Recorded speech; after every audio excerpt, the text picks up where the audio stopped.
U.S. President Donald Trump and Japanese Prime Minister Sanae Takaichi meet at the White House on Thursday local time amid the unrest in the Middle East.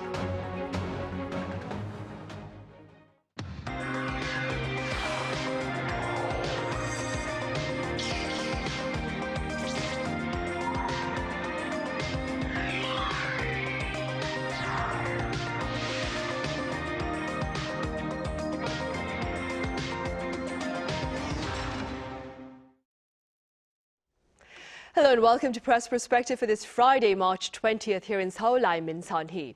Japanese Prime Minister Sanae Takaichi sat down with U.S. President Donald Trump at the White House on Thursday local time for a summit that comes against the backdrop of tensions between the Trump administration and its allies over seeking security in the Strait of Hormuz. For more on this, I have Steven Borowiec, Nikkei Asia here in the studio. Steven, welcome back. Nice to be here, thanks. I also have Thomas Maresca with UPI. Thomas, it's great to have you with us. Great to be here, thank you. Steven, let's start with details about the meeting between these two leaders that is taking place, of course, in Washington, D.C. on Thursday. What aspects of their talks were touched upon by the Japanese media, would you say?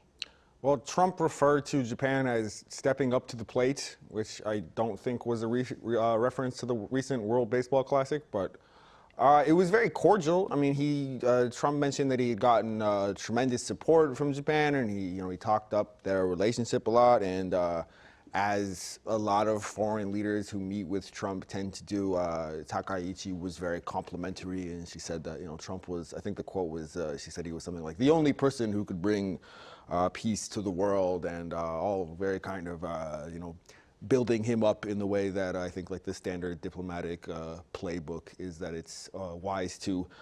But it was all very, they seemed to get along very well. I mean, I know that in the Japanese media there was some kind of concern about the possibility of a Zelensky moment, that Trump may use this as an opportunity to kind of express frustration with Takaichi. And, Trump has been, in recent weeks, griping about what he has perceived as a lack of support from allies for U.S. efforts to calm things in the Straits of Hormuz.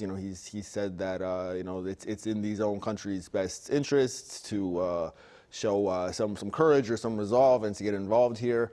I mean, I know that was that ruffled some feathers because even before he became president, Trump has been like not a huge believer in the concept of alliances. He's not conducted himself as a world leader in a way that demonstrates a great belief in the principles of an alliance, the principles that you help out your allies when it's not even convenient for you or when it's not advantageous to you. You do it out of a spirit of a commitment to the principles of diplomacy and a commitment to this idea that you have shared interests and shared values and all the rest. From the Japanese media side, I know that there was a lot of interest in like just how committal or non-committal Takaichi would be when it came to the possibility of like sending Japanese vessels to the Straits of Hormuz to kind of patrol there or to escort ships or to kind of try to ensure safety there. That's a very big question in Japan because Japan, as we all know, Japan has this pacifist constitution.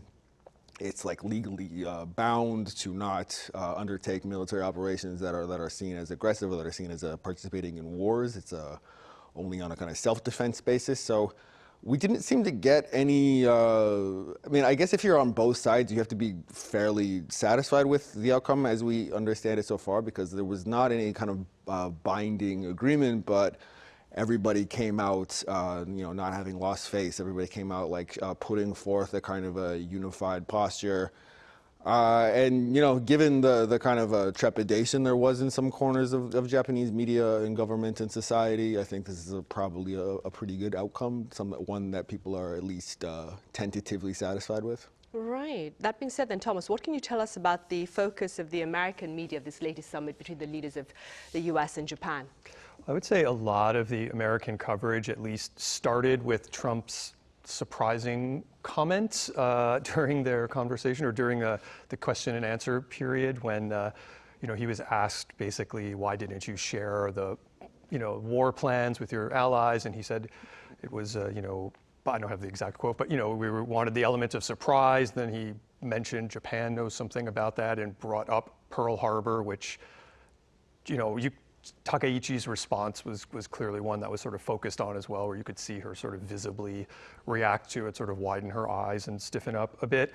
And that, that really, I would say, led at least, was at the top of a lot of the coverage, just the shock of that. And, sort of some of the coverage then went into the nature of the relationship with the U.S. and Japan, and, how something like Pearl Harbor has not in the past been brought up by previous presidents, and how it's just the sort of wartime history has been sort of, it's been addressed in the past, but more is put as something like a tragic thing that happened in a long time ago, and not really bringing it up in current conversation. So and again, it's sort of one of those things where the press, I think, has been criticized for it, and probably rightfully so in some sense, where it's like reacting to the latest sort of outrageous thing that Trump says. There's definitely an element of that where you're kind of chasing the the quick headline or the sort of outrageous bit. So there's an element of that. At the same time, it is sort of a shocking thing to say to a diplomatic partner. And then usually after that, the meat of the story is more about a lot of the things that Steven mentioned, just the nature of this meeting and where things stand in terms of Japan's helping out with the Strait of Hormuz and what sort of the stakes were, and also that beyond that they do seem to actually get along well. She does seem to be one of the world leaders that Trump has clicked with more than most others, and in a way it's similar to former Prime Minister Abe. Trump got along very well with him, and she's a bit of cut from the same cloth, and so and she does seem to know very well how to sort of play the game with Trump, and she was very complimentary of him, and mentioned, as Steven said, that he's the only one who could achieve peace in the world, and he seems fond of her. He kept calling her like a spectacular woman, and said Japan is back, and it did seem that Japan dodged a bullet in a way, or at least was not put in a position of committing to something that was clearly, would have been an uncomfortable position. So, that all made its way in the story, but I would say certainly the coverage really led with this statement about Pearl Harbor. Right. In the meantime, Steven, what more can you tell us about the prospects of Japan sending ships through the Strait of Hormuz for the sake of security? I can't speculate too much. I don't know how probable it is that they will actually go ahead with that. But one of the quotes that I noticed in the Nikkei Asia coverage of the meeting was that Prime Minister Takaichi said that she explained to Trump that there are certain things that she can and cannot do under Japanese law. Reading between the lines there, I thought it was funny that she said, well, I explained this because, you would assume that your foreign counterpart would already know this. But, Trump is not a guy who's hitting the books all the time. Maybe he doesn't know this aspect of Japanese law. But there are various views in Japanese society about this. Having spent more time in Japan in recent years, you do get the sense from some people there that the pacifist nature of their state is something that a lot of people think is very precious and that they want to preserve.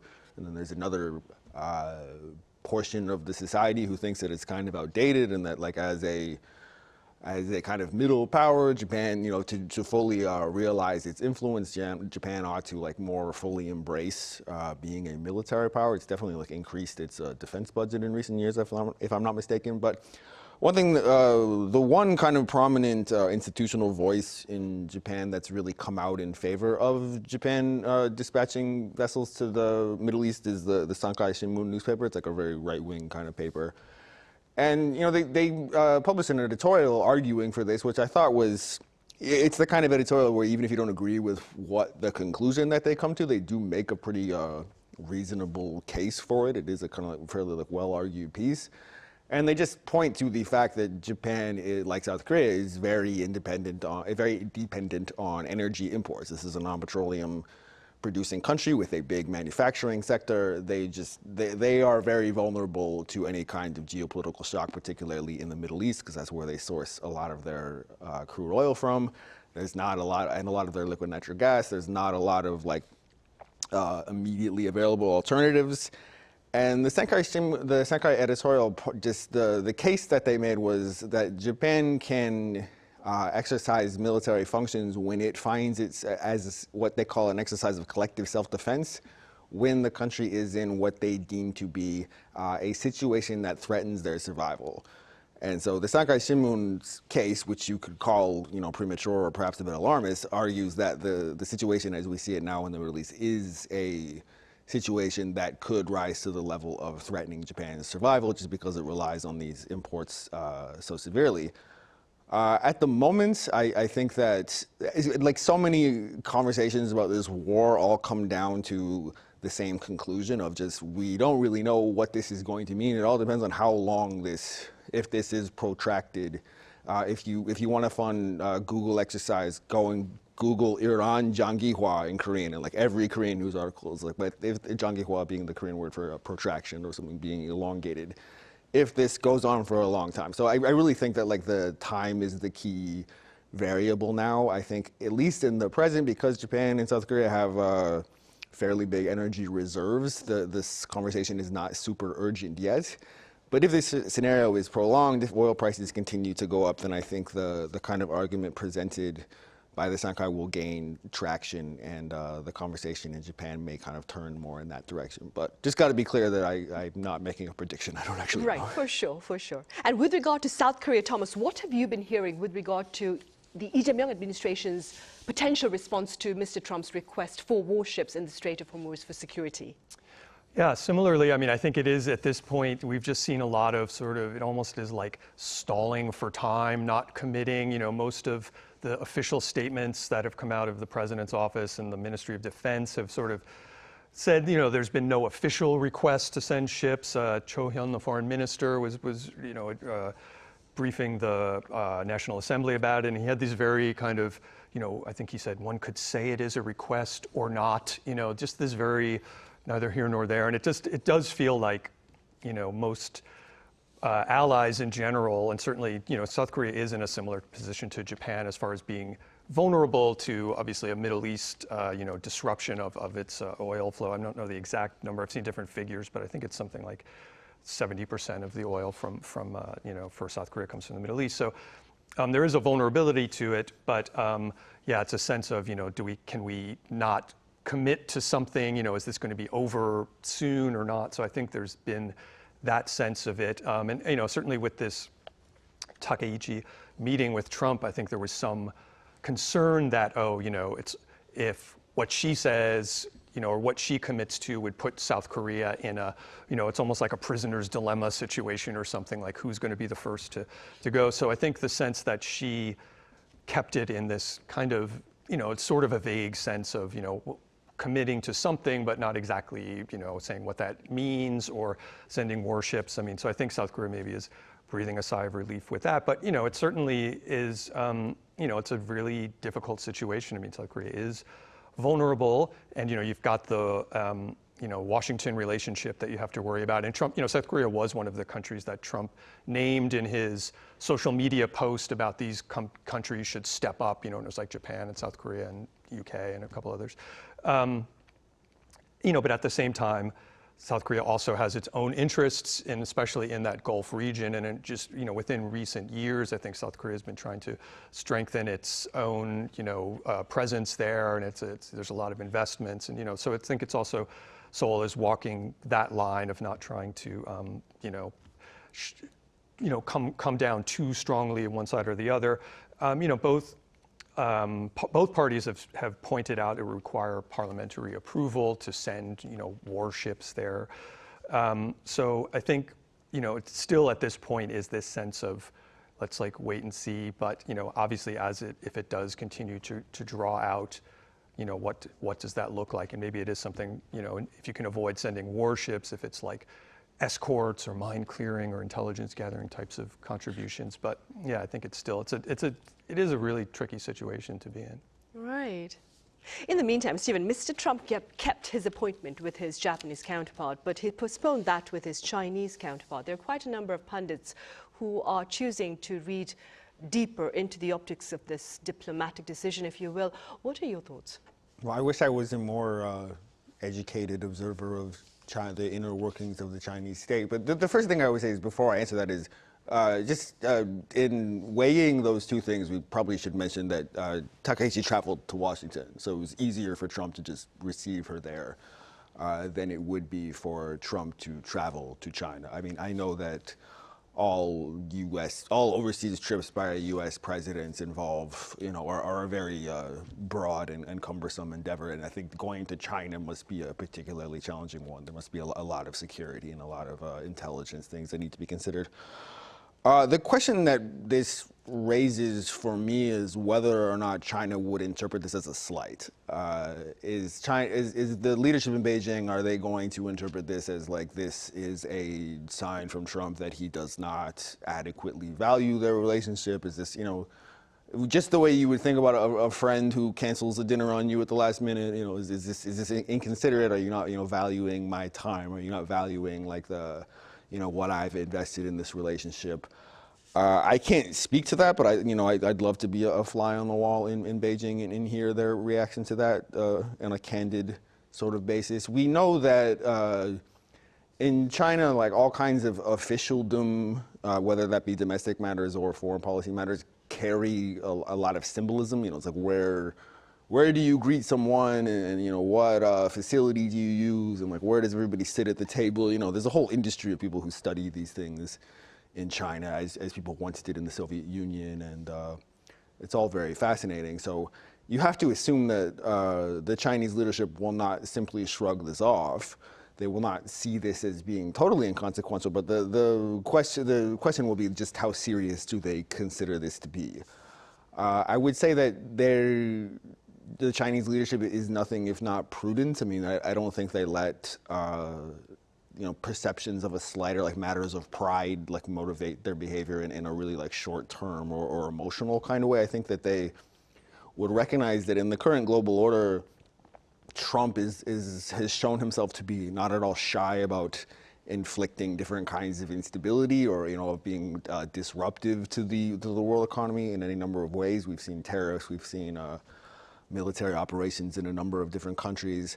I feel like what the most likely response from China is that they will just remain fairly quiet and they will just kind of wait and see how this plays out. Maybe they will be a little bit more reticent when it comes to reschedule this. Maybe they will, if they do come back to the negotiating table with Trump, maybe they'll be less generous, and maybe they will perceive this as giving them a kind of upper hand. They'll maybe feel like, well, if Trump wants to meet with us, then he needs to come back and like he needs to present a case for it being worth our while, but we'll have to see how that goes in the coming months. Right, I suppose we'll find out at the end of April, which is when Mr. Trump, speaking to reporters at the White House with Takaichi by his side, said he would be going to Beijing at the end of April, I believe.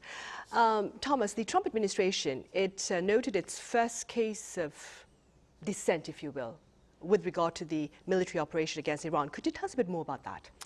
Yes, so this was Joe Kent is his name. He was the director of the National Counterterrorism Center, and he resigned his post and wrote a letter basically saying he couldn't support the action in Iran and laid out that what did not present an imminent threat. I mean, he basically blamed it not really on Trump, but saying that it was pressure from Israel and the powerful Israel lobby in America that was kind of misleading Trump, and that was kind of how he framed it. But yeah, it was a notable departure, and it's kind of caused a lot of observers to try and figure out what's going on. There does seem to be this splintering in the MAGA support base. He immediately went to see Tucker Carlson, the broadcaster, who's been very, very anti the Iran war. Megyn Kelly, another voice, has been against it. Marjorie Taylor Greene, who the congressperson who originally split based around the Epstein files, she's also been vocally against it. And so we are seeing this kind of break in that base. It started mainly with the Epstein files and this Iran war. And one thing that Trump ran on was no more wars in the Middle East, or some of his supporters really supported that, releasing the Epstein files. So there's definitely supporters that seem to be, straying or being alienated by that. But at the same time, his polling support among MAGA and Republicans is still quite high. I mean, support for the war itself is low generally. I mean, you see different polls, but it's mostly underwater. It's mostly kind of see it from like the 20s to the 40s, maybe support, and most of the against is in the 40s. And also, kind of split very much by the parties. So, a really unpopular start. Usually presidents get at least a little boost at the start of the war. But, it's already unpopular. I think the bigger takeaway is like, I've heard people talk about this almost compared to Obama, where, very different, but Obama was a type of singular almost leader that could bring these disparate sides together in one person. And Trump seems to be able to do that. He's kind of got the MAGAs, he's got the more traditional wings of the Republicans, and he's sort of personally able to keep them all together. But I think there's a sense of, if he's not around, you really could start to see, the splintering. I mean, people are looking at the midterms as maybe this first example of how that's going to play out. But yeah, we're seeing interesting cracks maybe, and sort of maybe jostling for power, positioning in kind of a post-Trump world, I think. Right, the midterms in November this year. In November, yes. All right, Thomas, I'm afraid that's all the time we have today. As always, thank you very much for your insights. Thank you. Stephen, thank you very much for your thoughts. Thank you. Right, that brings us to the end of this week's editions of Press Perspective. Thank you for watching. Have a great weekend, and do join us again same time next Monday for our panel session on BTS's comeback concert that is taking place tomorrow night.